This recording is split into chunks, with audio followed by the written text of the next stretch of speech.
Mise à jour, ma sœur risque 15 à 20 ans de prison fédérale parce que je ne l'ai pas laissé utiliser ma maison pour une fête. Bonjour à tous. L'histoire d'aujourd'hui va vous époustoufler, mais très rapidement, si vous appréciez ce contenu, appuyez sur le bouton d'abonnement. La chaîne a été un peu silencieuse ces derniers temps, et votre soutien la maintient en vie. Allons-y, publié initialement sur R-Relationship-Advice. Moi, 26H, n'aurais jamais pensé écrire quelque chose comme ça, mais j'ai besoin de perspective car mon monde s'est complètement effondré au cours des dernières 48 heures. Ma sœur cadette, Emily, 20F, a toujours été l'enfant prodige de notre famille. Lorsque nos parents sont décédés dans un accident de voiture il y a 4 ans, je suis devenue son tuteur légal pendant les 2 dernières années jusqu'à ses 18 ans. J'ai utilisé ma part de l'héritage pour acheter une modeste maison de 3 chambres dans un quartier décent, tandis qu'Emily a gaspillé la majeure partie de la sienne en vêtements de marque, voyages et ce qu'elle appelait des frais de réseautage. Il y a 6 mois, Emily s'est fiancée à son petit ami, Tyler, 23 heures, qui vient d'une famille aisée. Elle a immédiatement commencé à planifier cette fête de fiançailles élaborée qui coûterait plus cher que la plupart des mariages. Quand elle est venue me voir il y a 2 semaines pour me demander d'utiliser ma maison comme lieu, j'ai cru qu'elle plaisantait. James, ton endroit est parfait. Il a ce charme vintage. L'arrière-cour est magnifique, et nous pourrions accueillir au moins 80 personnes, a-t-elle dit, décorant déjà mentalement mon salon. Emily, je n'aurai pas 80 étrangers dans ma maison. C'est insensé. Je lui ai dit, ce ne sont pas des étrangers. Ce sont mes amis et la famille de Tyler. C'est important pour mon avenir, James. Ne veux-tu pas que je sois heureuse? La conversation a dégénéré à partir de là. Elle m'a traité d'égoïste, m'a rappelé que la famille s'entraide et a même essayé de me culpabiliser à propos de nos parents. Quand j'ai tenu bon, elle est partie en trombe, mais non sans dire quelque chose qui aurait dû être un avertissement. Très bien, je me débrouillerai seule. Je le fais toujours. Mon meilleur ami, Brandon, 27H, est dans ma vie depuis le collège. Nous avons traversé toutes les épreuves ensemble. La mort de mes parents, son divorce l'année dernière, les changements de carrière, tout. Il a une clé de ma maison car il y dort souvent lorsqu'il travaille tard. C'est un développeur de logiciels, et ma maison est plus proche de son bureau que de son appartement. 3 jours après la dispute avec Emily, j'ai remarqué que Brandon agissait étrangement.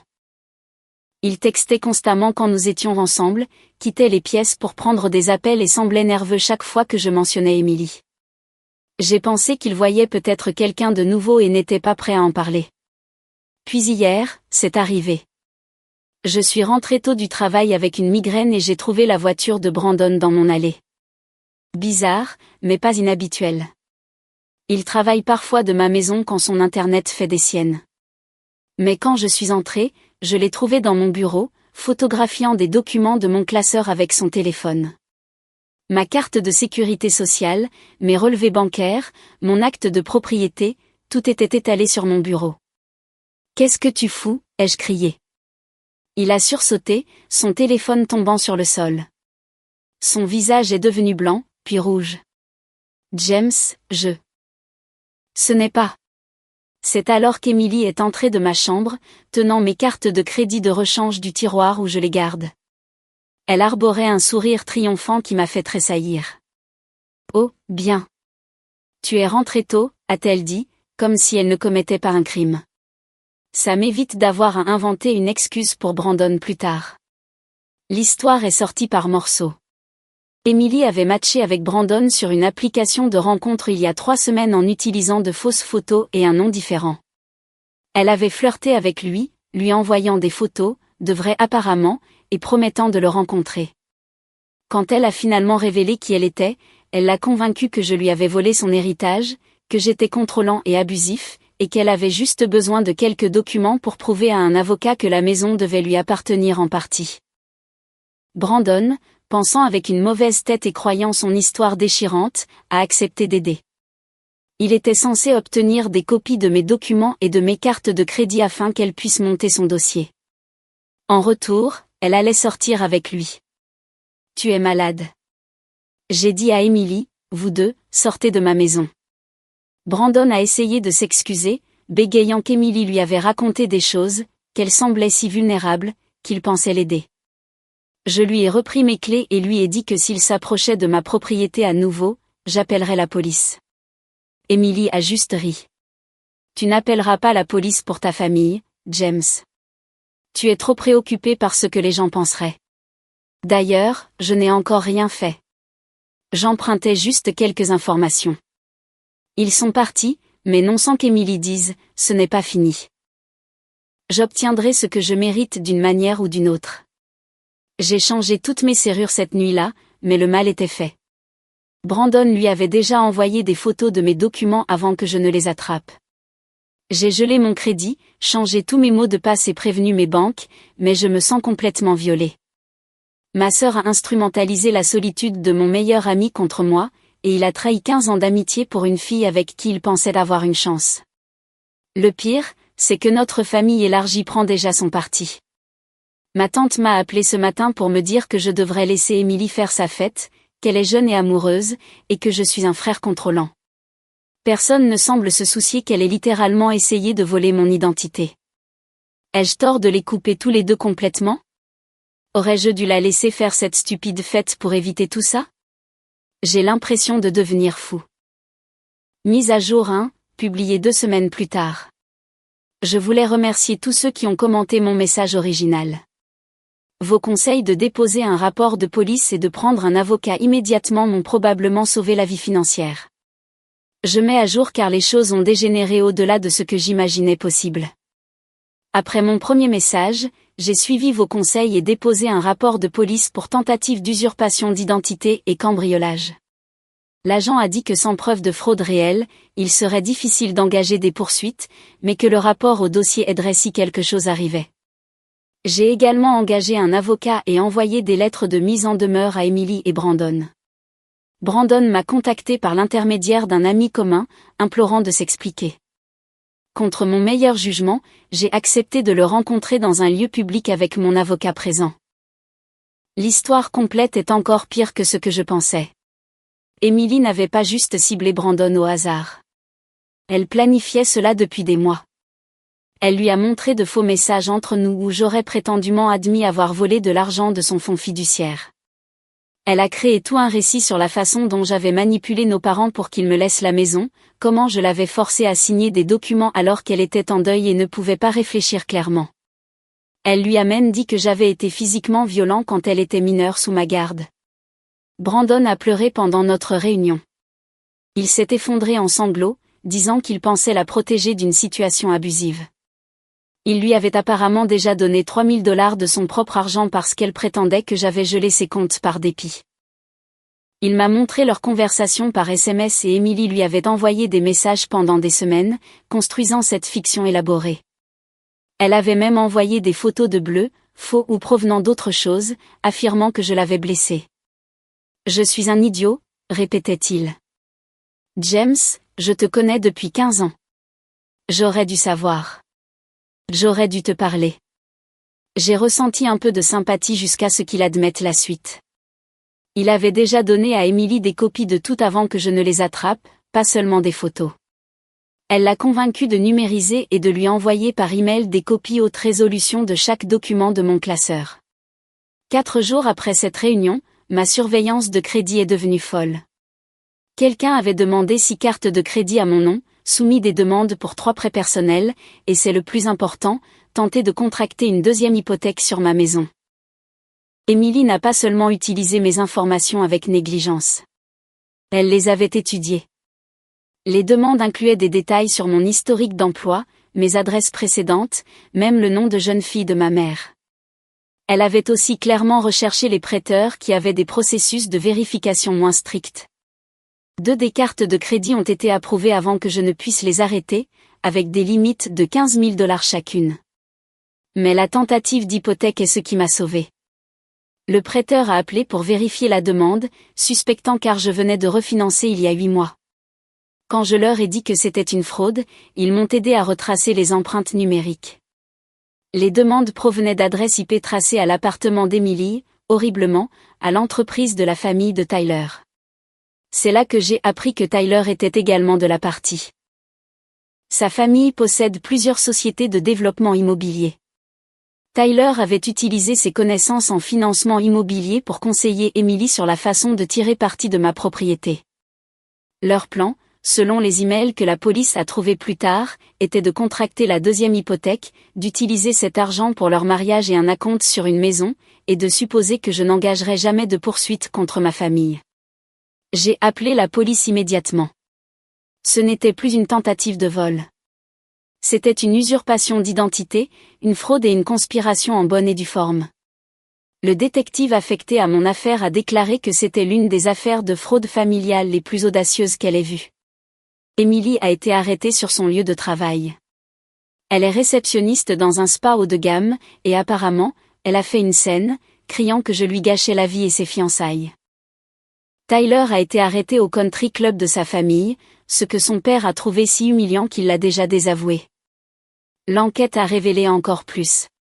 Emily avait utilisé mes informations pour ouvrir des comptes de services publics qu'elle n'a jamais payés, soumis mes informations pour des demandes d'appartements dans d'autres villes, vraisemblablement pour nuire à mon crédit, et même tenté de déposer une déclaration de revenus à mon nom pour voler mon remboursement. La fraude totale tentée approchait les 400 000 $ si l'on incluait la tentative d'hypothèque.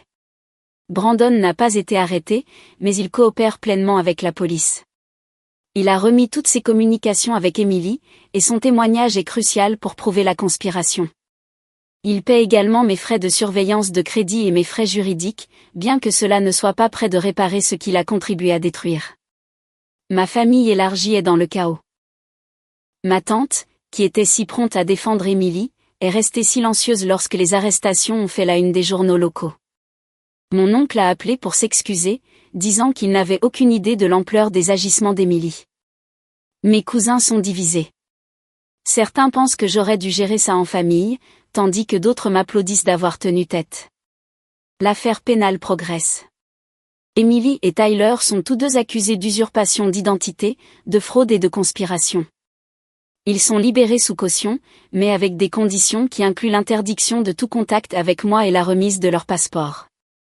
L'avocat d'Emily a contacté le mien pour une négociation de plaidoyer, mais mon avocat a immédiatement rejeté cela. Nous visons les charges maximales. Mise à jour 2, publiée 6 semaines après la première mise à jour. Ce sera probablement ma dernière mise à jour sur cette situation.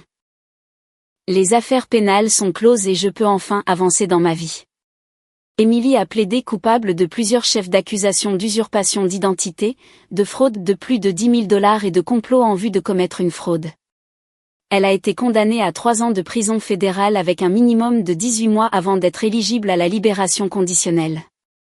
Le juge a été particulièrement sévère en raison de la nature préméditée de ces crimes et de la manipulation impliquée dans le recrutement de Brandon. Lors de sa condamnation, Emily a fait une déclaration qui ne montrait aucun remords. Elle a même dit au juge que je l'avais forcée à agir en étant déraisonnablement égoïste avec les ressources familiales. Elle a affirmé que la maison aurait dû être partagée entre nous et qu'elle ne faisait que prendre ce qui lui revenait de droit.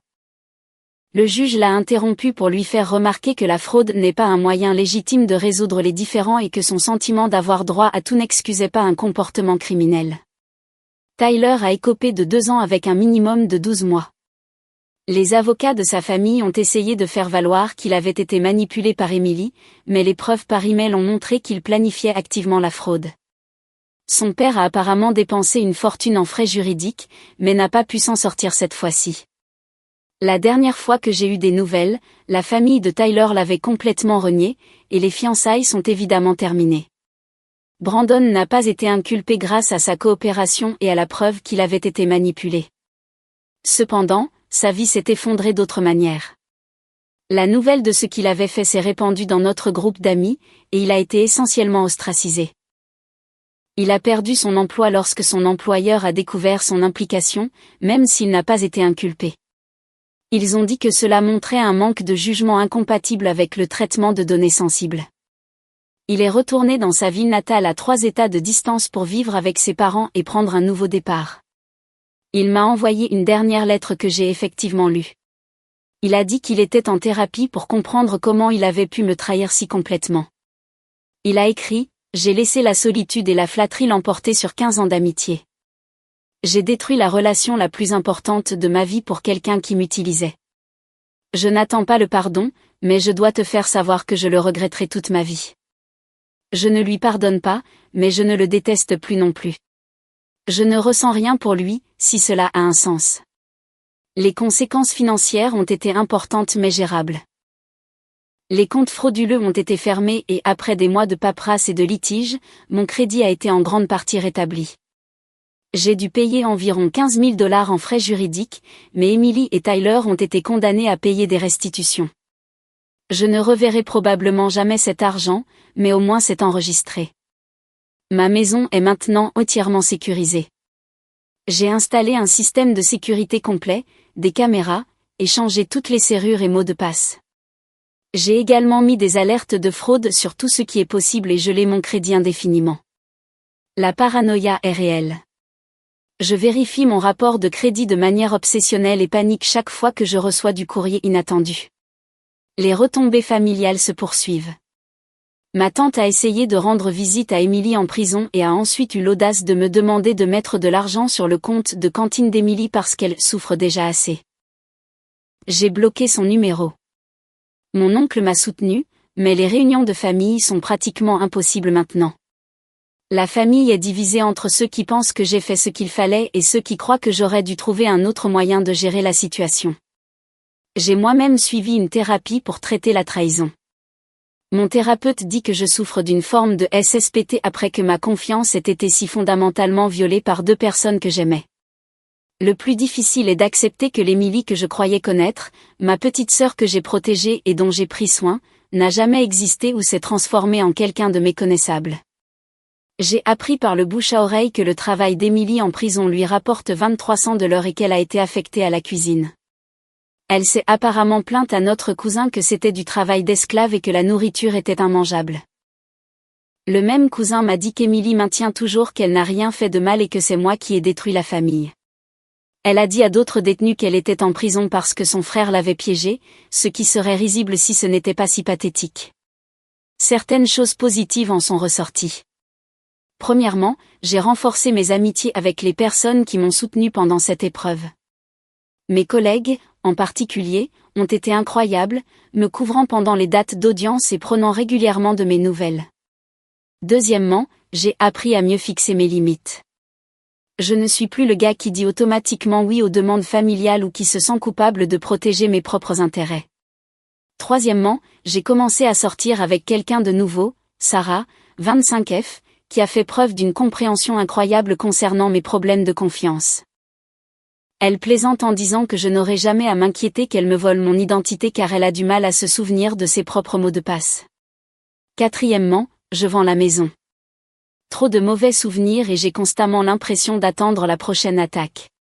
Je déménage dans une autre ville pour prendre un nouveau départ. Je garde ma nouvelle adresse privée de ma famille élargie. La plus grande leçon de tout cela. Quand quelqu'un vous montre qui il est, croyez-le. Emily m'a montré qu'elle était capricieuse et manipulatrice, mais je l'ai excusée comme de l'immaturité.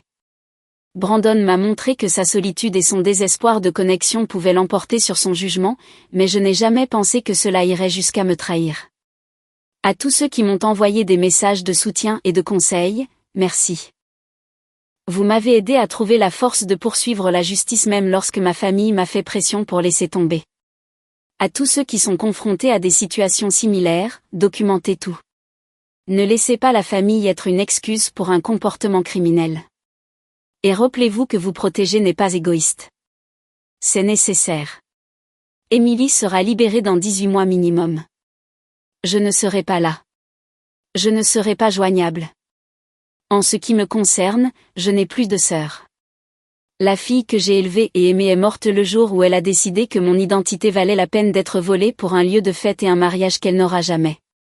Dernière mise à jour. 2 mois après la condamnation. Je n'avais pas l'intention de faire une autre mise à jour, mais quelque chose s'est produit qui apporte une véritable clôture à cette saga, et je voulais le partager pour quiconque pourrait être confronté à des situations similaires. 1 mois après avoir déménagé dans ma nouvelle ville, j'ai reçu un appel d'un procureur fédéral qui s'était occupé de l'affaire d'Emily. Elle me contactait parce qu'Emily et Tyler faisaient face à des accusations supplémentaires. Il s'avère que leur fraude était plus profonde que quiconque ne l'avait initialement réalisée. Vous vous souvenez que la famille de Tyler était dans l'immobilier? Eh bien, les enquêteurs ont trouvé des preuves qu'Emily et Tyler avaient utilisé mes informations et celles de plusieurs autres victimes pour créer de faux antécédents de location et des références pour un projet de développement immobilier. Ils aidaient les amis et les associés de Tyler à créer de faux profils de locataires pour obtenir des prêts pour des propriétés d'investissement. Mon identité était apparemment particulièrement précieuse en raison de mon bon crédit et de mes antécédents d'emploi stable. Le procureur a déclaré qu'ils avaient identifié au moins 12 autres victimes, principalement des personnes qu'Emily connaissait de loin, d'anciens collègues, des parents éloignés, même des parents d'enfants qu'elle avait gardés au lycée. Elle collectait des informations personnelles depuis des années, stockant des photos de documents, mémorisant des numéros de sécurité sociale, construisant une base de données d'identité à exploiter. Ces nouvelles preuves signifiaient qu'Emily et Tyler faisaient face à des accusations fédérales supplémentaires en vertu des lois RICO, Racketeer Influenced and Corrupt Organization Act, car ils dirigeaient essentiellement un réseau de fraude organisée. Les peines minimales obligatoires pour ces accusations ajouteraient au moins 10 ans à leur peine. L'avocat d'Emily m'a contacté directement, ce qu'il n'était pas censé faire. Il était désespéré. Il a dit qu'Emily plaiderait coupable de tout et fournirait une coopération totale contre Tyler et ses associés si j'écrivais une lettre au juge demandant la clémence. Il a même utilisé l'expression « c'est votre sang », comme si cela signifiait encore quelque chose. J'ai refusé, mais j'ai fait autre chose. J'ai écrit une déclaration de victime pour les nouvelles accusations. J'y ai détaillé non seulement les crimes financiers, mais aussi la manipulation psychologique, la trahison d'avoir utilisé mon meilleur ami contre moi, la destruction de notre famille et le manque total de remords qu'elle avait montré. J'ai écrit sur le fait de l'avoir élevée après la mort de nos parents, de me sacrifier pour m'assurer qu'elle avait tout ce dont elle avait besoin, pour qu'elle ne me considère que comme une ressource à exploiter. Le procureur a déclaré que c'était l'une des déclarations de victime les plus puissantes qu'elle ait lues. La semaine dernière, Emily a plaidé coupable des accusations supplémentaires. Avec les nouveaux chefs d'accusation, elle risque 15 à 20 ans de prison fédérale. Tyler risque 20 à 25 ans parce qu'il a été considéré comme le chef de file du système plus large. Plusieurs associés de Tyler ont également été arrêtés, et l'enquête sur la fraude immobilière s'est étendue à 3 États. Lors de cette dernière condamnation, Emily a finalement craqué, non pas avec des remords, mais avec rage. Elle m'a crié dessus au tribunal, me traitant de traître, disant que j'avais détruit sa vie pour une stupide fête. Elle a dû être physiquement contenue lorsqu'elle a tenté de se jeter sur moi. Le juge a ajouté 6 mois pour outrage au tribunal. Le moment le plus surréaliste est survenu lorsqu'ils l'ont emmenée. Elle s'est retournée pour me regarder une dernière fois, et pendant une seconde, j'ai vu ma petite sœur, celle qui se glissait dans mon lit pendant les orages, à qui j'avais appris à faire du vélo, qui m'avait serré dans ses bras aux funérailles de nos parents et avait promis que nous nous aurions toujours l'un l'autre. Puis son visage s'est de nouveau durci, et elle a murmuré « Je te déteste » avant de disparaître en détention. Brandon m'a contacté une dernière fois par l'intermédiaire de son avocat.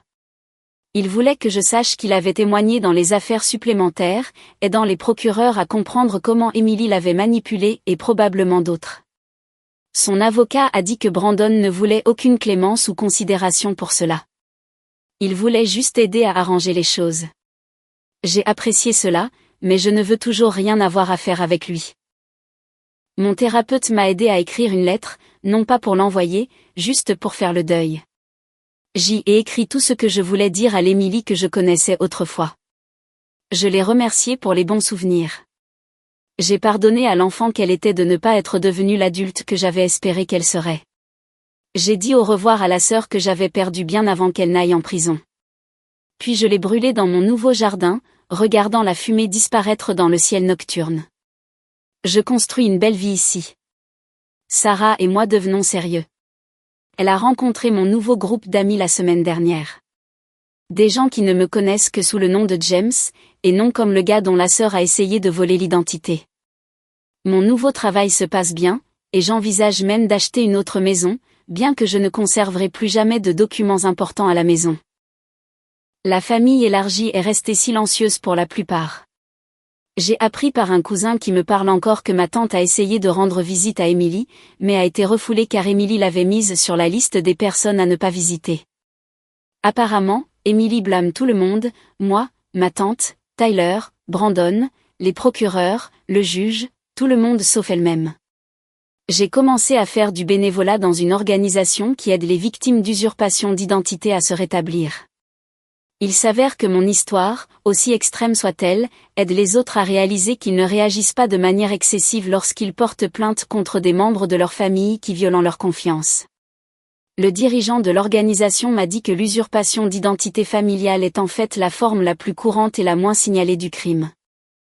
À tous ceux qui lisent ceci et qui ont affaire à des membres de leur famille qui se sentent en droit de ce qui vous appartient, qui vous manipulent et vous culpabilisent, qui commettent des crimes et s'attendent au pardon à cause du sang, vous ne leur devez rien. Pas votre argent, pas votre propriété, pas votre pardon, et certainement pas votre identité. La famille n'est pas une licence pour commettre des crimes. Ce n'est pas un laissez-passer pour sortir de prison. Et garder cela en famille ne fait qu'encourager l'escalade. Emily passera ses 20 et 30 ans en prison fédérale. Elle manquera son propre mariage si quelqu'un veut l'épouser après cela. Sa chance d'avoir une carrière normale, son opportunité d'avoir des enfants, toutes les expériences qui composent une vie.